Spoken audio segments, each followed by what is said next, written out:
قالوا بلى قد جاءنا نذير فكذبنا وقلنا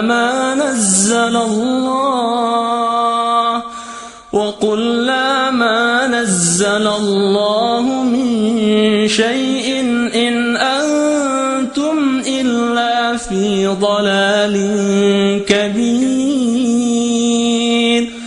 وقالوا لو كنا نسمع أو نعقل ما كنا في أصحاب السعير.